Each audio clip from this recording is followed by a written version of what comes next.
What's the Hubbub? Today marks the 200th video here. If you're new to the Hubbub, we have spirited debates in the comment section and community posts area, often over a lot of superhero topics that get covered in my videos.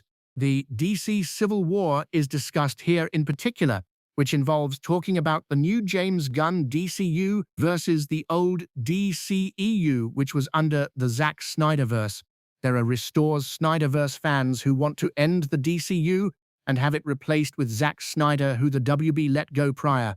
A bunch of faux #warriors. You'll see a lot of faked hoaxes through their channels.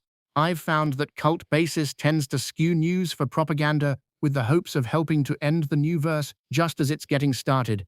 They tend to post a lot of the same stories with their fan spin into full-on lies at times, and here on the Hubbub, I give you a different perspective, reacting and giving rebuttals where I disagree along the way. Let's get into today's topics. To start, the 5-minute footage of the new Lanterns live-action series has been making the rounds and generating lots of buzz. Some of the usual Snyder grifting channels that like to hate on James Gunn and the DCU have skipped reacting to it. Why? Because it's damn good. They've reacted to everything Lanterns before, but this has gotten so much praise they are fuming in their hatred. It looks like it will be the first true origin story told in the DCU. James Gunn decided the world can fill in the blanks for Superman. Krypton was exploding, baby Kal-El was sent to Earth and raised by the Kents to become the greatest superhero in history, Superman, so he skipped that to put you in the middle of the action.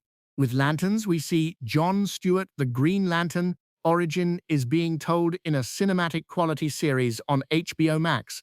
You'll see Hal Jordan as the veteran, basically handing the keys to the next in line. Who gets the ring? The fearless. Hal saw his father die piloting a jet. John was raised to be fearless by a military father who, as we see, tested this early on with his son.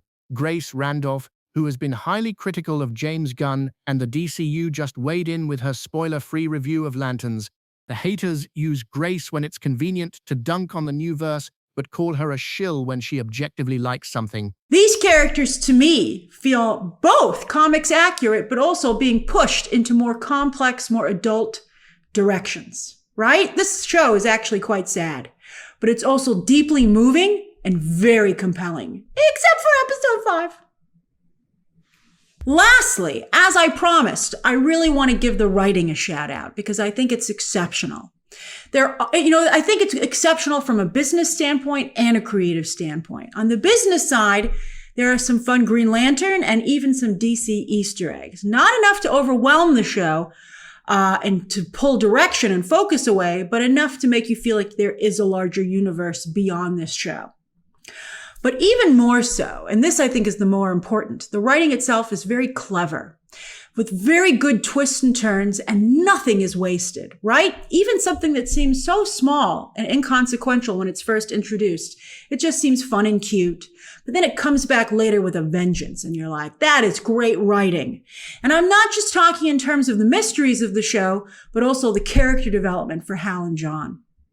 Lanterns, to me, is exactly what I want from DC, and I think it fits very well with both James Gunn's Superman and Matt Reeves' Batman, almost like it connects the two, which is exciting to me. It's both very grounded, but also feels a little bit more comic booky. It's able to do things that, and I think it shows that you can have the more comic booky elements in a more grounded world like Matt Reeves created.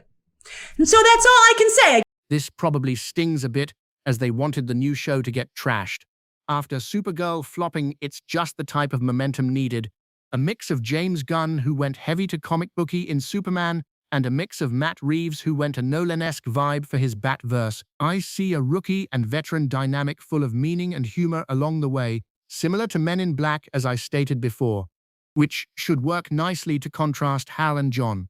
The DCU haters that want the SnyderVerse back will probably try to distract from the reviews and high quality of the show getting reported. They'll turn it into a flop by saying it needs double the views of whatever it is. But the truth is, they know if it's getting great word of mouth, it pushes their Restore SnyderVerse hopes into a hilarious-looking cope. They should be happy that DC has a project doing well. But they aren't DC fans, they are fans of Zack Snyder making DC movies. That's a big distinction. Personally, if it is Gunn, Snyder, or whomever in charge of DC, I'm going to watch and give things a chance because what I care about is seeing the superhero genre get back. There is nothing to fear anymore. I want to see live-action Superman, Batman, Wonder Woman, Green Lantern, Supergirl, Martian Manhunter, The Flash, and others again thriving on screen. The Snyder Bros want to hear that things are looking bleak as a way to cancel Gunn. Recently, they slanted news about a couple of DC projects. Paradise Lost and the Waller series are on the back burner as they prioritize other projects. My gut feeling is Supergirl was a B or even C-level character that they risked as the follow-up to the successful Superman movie. Now they are focusing on Man of Tomorrow in particular, with James Gunn creatively in control of it. He's making sure the film draws audience interest and is hoping to make it the best work he's ever done. So that means introducing some higher-level tier superheroes into the world and strategizing some of the more niche projects to come out later. For example, we will be seeing Superman and Green Lantern John Stewart officially in Man of Tomorrow. It's possible we see Wonder Woman and even the first glimpse of Batman in the live-action world of the DCU. Priorities change, and shuffling of projects happens all the time in large verses. Zack Snyder had ideas and movies he never got made. The DCU haters don't highlight that. Shoot, the MCU had its share of plans that fell through. After the Marvels underperformed and didn't land well with the fanbase, Marvel shifted its broader roadmap, reportedly shelving solo follow-ups and scaling back future character plans. Even though they are the most successful superhero movieverse for nearly 2 decades now, plans can and do change. Still, there is a difference of saying we are canceling something versus saying we are putting it on the shelf for now. My thought is, if Wonder Woman takes off in the cinematic verse, for example, and there is clear audience interest, they'll revisit the time for Paradise Lost again. It's just a matter of when it may roll out. Until they say it's specifically cancelled, let's not report it as such. Fair? Please take a moment to like this video and subscribe. If you enjoy superhero-related news, reactions, and reviews with some cheeky debates, the Hubbub is for you. The last topic I want to cover today is the story about AI being used to create Lobo in the Supergirl movie. First off, the movie did not use AI scenes. That is a lie being tossed around on what I call Snyder Mill channels, which are basically restore the SnyderVerse channels that all make the same topical videos between them. Some DCU haters are working overtime to make this sound like the franchise was caught red-handed using AI to make the entire movie. Yes, AI generation was apparently used during the early concept/pre-visualization stages of Supergirl. In a behind-the-scenes featurette, Legacy Effects was shown referencing AI-generated images of Lobo while working on his design.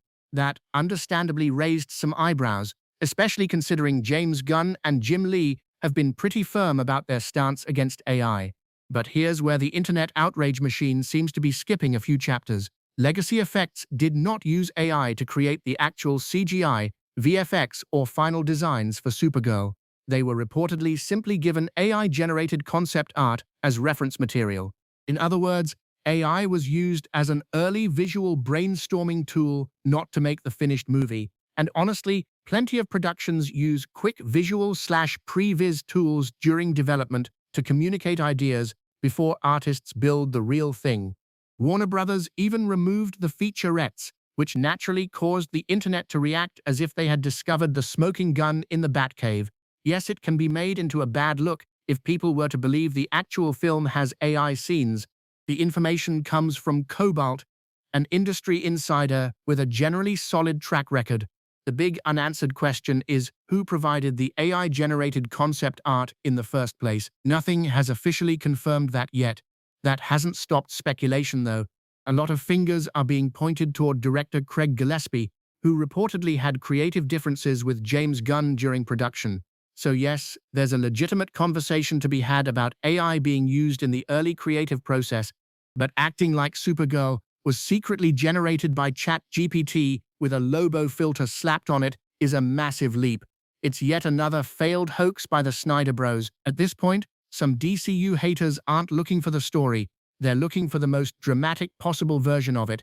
With that, it's today's Hubbub. No SnyderVerse, no problem. Please like and subscribe, then comment down below. Take care of yourselves and others, super friends.